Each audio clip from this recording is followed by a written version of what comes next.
আমি ফাতেমা, ক্লাস 2-তে পড়ি। এ আমার বন্ধু টুনটুনি। আমি আর টুনটুনি প্রতিদিন বাবাকে খুঁজতে বেরোই। আজ এখানে তো কাল ওখানে, কিন্তু কোথাও খুঁজে পাই না। আমার বয়স যখন 4 বছর, তখন তারা আমার বাবাকে তুলে নিয়ে যায়। বাবার ছবি ছাড়া এখন আর আমার কিচ্ছু মনে পড়ে না। মাও এখন আর বিছানা ছেড়ে উঠে দাঁড়াতে পারে না।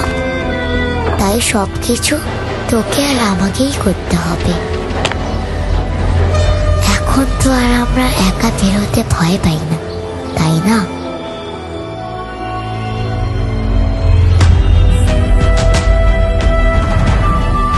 বল টুনটুনি, আমার বুঝি বাবার আদর পেতে ইচ্ছা করে না?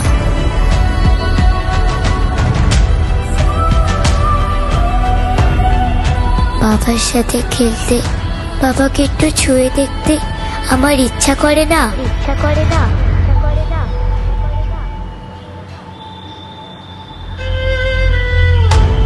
কোথায় খুঁজে পাবো আমার বাবাকে?